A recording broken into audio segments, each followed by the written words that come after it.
Dalam rekaman kamera pemantau ini saudara, korban sebelumnya berada di dalam mobil berwarna hitam ini. Tiba-tiba mobil hitam ini berbelok ke kanan secara pelan kemudian menabrak mobil lainnya yang terparkir di dalam rumah. Oleh penghuni rumah, anggota polisi tersebut ditemukan tewas di dalam mobil di kawasan Mampang Perapatan, Jakarta Selatan.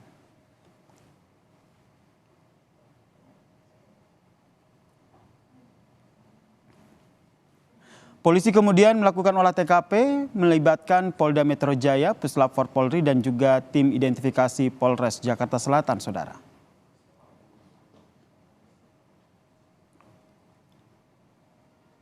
Alat bukti berupa CCTV yang kami sudah putar,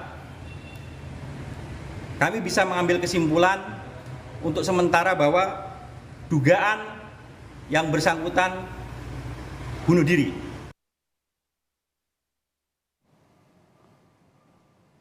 Kapolda Sulawesi Utara pun memerintahkan Kapolresta Manado untuk ke Jakarta menyelidiki tewasnya salah satu anggota kepolisian Polres Manado yang ditemukan meninggal dunia di dalam mobil dengan luka tembak di kepala. Irjen Wahyudiawan meminta untuk mengusut tuntas latar belakang kematian anggotanya yang ditemukan tewas di dalam mobil mewah ini. Anggota Polres Manado, saya sudah utus Kapolresta Manado untuk berangkat ke Jakarta. Terus juga anggota Subdit Paminal sudah berangkat ke sana untuk menyelidiki latar belakang kematian anggota tersebut. Sampai sekarang saya belum terima hasilnya, yang jelas yang bersangkutan meninggal. Untuk dilihat di TKP bagaimana meninggalnya, apakah ada latar belakang, dan nanti tunggu hasilnya kita sampaikan. Istri anggota polisi yang ditemukan tewas dengan luka tembak di kepala di dalam mobil di kawasan Mampang Perapatan 4 Jakarta Selatan ini masih syok dan terpukul dengan kematian suaminya. Sebelumnya korban masih kontak melalui telepon seluler sebelum dikabarkan meninggal di dalam mobil mewah di salah satu perumahan di kawasan Mampang Perapatan Jakarta Selatan. Di rumah duka ia mengaku tidak percaya dengan kematian suaminya yang diduga bunuh diri.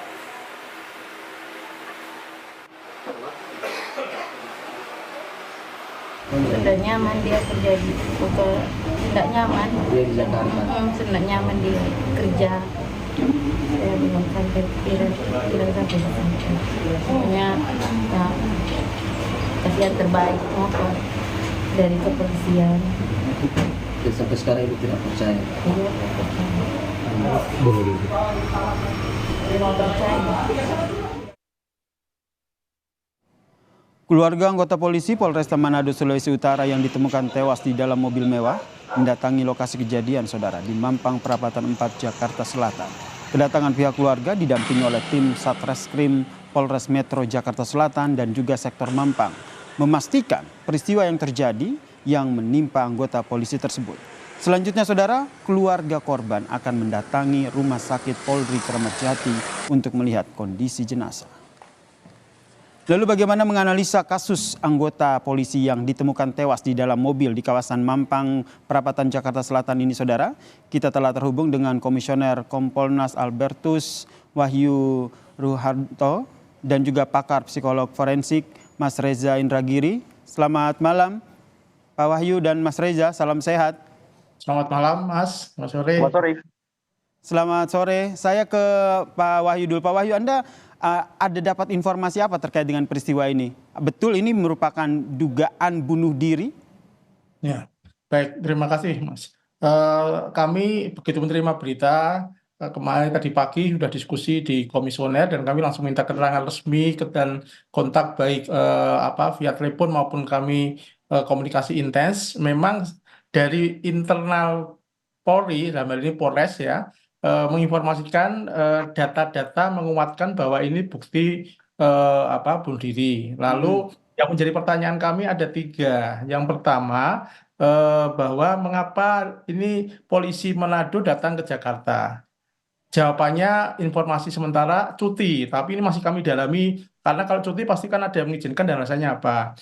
Yang kedua itu berada di rumah pengusaha, sementara backgroundnya polisi lalu lintas. Nah, ada apa? Ini harus kami detailkan. Lalu yang ketiga dia itu masih usia muda. Dia itu ternyata kelahiran tahun 94 Juli, jadi baru 34 tahun. Nah, bagi Kompolnas ini persoalan serius. Apapun motivasinya, tadi kami diskusi panjang dengan Kapolsek maupun dengan Wakasat Reskrim, belum bisa secara jelas menyampaikan apa motivasinya. Tetapi nanti apapun temuannya, saya kira ini persoalan serius karena ini alarm kuat bagi Polri karena semakin ada saja polisi bunuh diri. Saya kira nanti Mas Reza bisa menjelaskan, orang kalau bunuh diri itu kan sudah tingkat stres yang paling paling puncak ya, sudah tidak ada solusi lain. Sehingga bagi kami Kompolnas, data-data tadi dan pertanyaan publik yang masuk ke kami tadi soal beberapa hal tadi, apa motivasinya dan sebagainya menjadi sangat penting karena menjadi polisi ini kan harus punya mental yang kuat. Bayangkan kalau 34 sudah mengambil jalan pintas itu, terlepas apapun nanti motivasinya setelah nanti ketemu penyelidikan ya, walaupun kalau secara untuk kasusnya mereka akan menggunakan scientific crime investigation, saya kira sudah dilakukan lah dengan polisi dan sebagainya. Jadi Tapi Kompolnas sendiri mendorong agar polisi bisa mengungkap ya sebenarnya apa motif yang iya, disebut bukan sekedar dugaan bunuh mengungkap, diri tetapi ini ya, Pak Wahyu ya. bukan segera mengungkap, tapi juga harus ada nanti kesimpulan yang lebih makro, karena jangan sampai kejadian ini terjadi terus. Ini kan kejadian ini nggak hanya sekali ini, selalu sudah terjadi. Ya, saya kira kalau dari ukuran jumlah mungkin sedikit ya, tetapi dengan banyaknya polisi-polisi muda bunuh diri, kan rata-rata brigadir-brigadir bunuh diri. Memang ada beberapa yang karena kasus setelah ketemu ada kasus ekonomi dan sebagainya. Tapi ini kan saya kira ini persoalan serius yang harus benar-benar ditangani, diawasi dan harus ada solusi. Oke, saya ke Mas Reza. Mas Reza juga melihat hal yang sama. Ini kesimpulan apakah bisa dikatakan terlalu dini begitu, ada dugaan bunuh diri dan juga ingin mendorong agar motifnya ini segera diungkap, Mas Reza? Penyebab kematian itu ada 4, yaitu seseorang meninggal dunia akibat faktor alami, ataukah akibat kecelakaan, ataukah bunuh diri, atau pembunuhan. Nah, selama saya tidak memiliki alat bukti apapun, maka praktis saya tidak bisa menyimpulkan. Walaupun kemudian kritik saya terhadap pihak kepolisian, terutama pihak Polres Jakarta Selatan adalah bagaimana mungkin kemudian pihak kepolisian dalam waktu hanya sekian jam sudah bisa langsung menyimpulkan bahwa ini merupakan peristiwa bunuh diri. Ambil misal, anggaplah personil tersebut memang meletuskan senjata sedemikian rupa sehingga menembus kepalanya sendiri. Kemudian polisi menganggap itu sebagai perilaku bunuh diri. Tapi seandainya kemudian kita kaitkan itu dengan benturan satu kendaraan dan kendaraan lain, sehingga kemudian senjata api secara tidak sengaja meletus, apakah itu bisa disebut sebagai bunuh diri? Boleh jadi itu justru merupakan kecelakaan. Betapapun sekali lagi polisi tersebut meletuskan senjata dengan tangannya sendiri dan menembus kepalanya sendiri. Itu poin pertama. Yang kedua, kalaulah kita berandai-andai bahwa ternyata peristiwa ini bisa disebut sebagai peristiwa bunuh diri, namun didahului dengan pengaruh, intimidasi, paksaan, atau pengaruh-pengaruh lainnya dari pihak lain terhadap polisi tersebut, maka benarkah bahwa ini merupakan sebuah peristiwa tunggal dan final yang bisa disimpulkan sebagai peristiwa bunuh diri, sehingga diusut sebagai peristiwa meninggalnya personil polisi akibat perilakunya sendiri?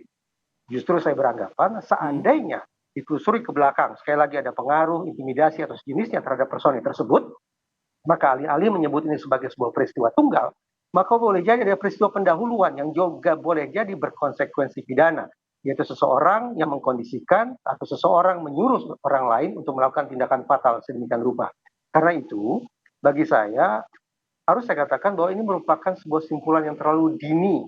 Tambah lagi ada penggunaan kosakata yang menurut saya tidak sinkron satu sama lain. Simpulan sementara sejauh ini. Simpulan, tapi sementara, dan baru sejauh ini. Maka alih-alih ini akan bisa meyakinkan publik tentang apa simpulan sementara dugaan kuat yang sudah dibangun oleh pihak kepolisian, justru boleh jadi membangun skeptisisme dan mengingatkan kita pada peristiwa-peristiwa tragis lainnya yang juga pernah dialami oleh personil polisi pada waktu-waktu terdahulu. Tadi yang Anda sebutkan poin kedua, Beto, kalau seandainya ini dugaan bunuh diri, tentu harus dilihat apa penyebabnya, apakah ada dugaan intimidasi, ada tekanan. Hal seperti ini nanti akan dibuktikan dalam proses penyelidikan nanti oleh pihak kepolisian, termasuk melakukan otopsi dan juga pemeriksaan sejumlah saksi, Mas Reza? Psikologi forensik punya metode khusus yang disebut sebagai otopsi psikologi. Otopsi psikologi adalah sebuah metode untuk memastikan apa sesungguhnya penyebab kematian seseorang yang diduga akibat bunuh diri. Nah, otopsi psikologi bisa dilakukan lewat 2 langkah. Pertama, dengan melakukan pemeriksaan terhadap orang-orang yang tahu persis bagaimana suasana batin personil polisi tersebut, apa kira-kira problem yang dia alami baik itu di rumah, di lingkungan masyarakat ataupun di kantor, dan juga dengan menempuh jalan kedua yaitu dengan memeriksa catatan-catatan medis yang bersangkutan. Silakan dicek di Polda misalnya, adakah catatan tentang kondisi psikologis tertentu atau gangguan fisik tertentu yang dialami oleh pelaku atau personil polisi tersebut. Nah, dua jalan ini yaitu sekali lagi pengecekan terhadap orang-orang di sekitar kehidupan yang bersangkutan dan pemeriksaan terhadap kondisi kesehatan psikis maupun fisik yang bersangkutan, itulah yang disebut sebagai otopsi psikologis yang semestinya dijalankan terlebih dahulu sebelum pihak Polres Jakarta Selatan membuat simpulan sementara kuat diduga ini adalah bunuh diri.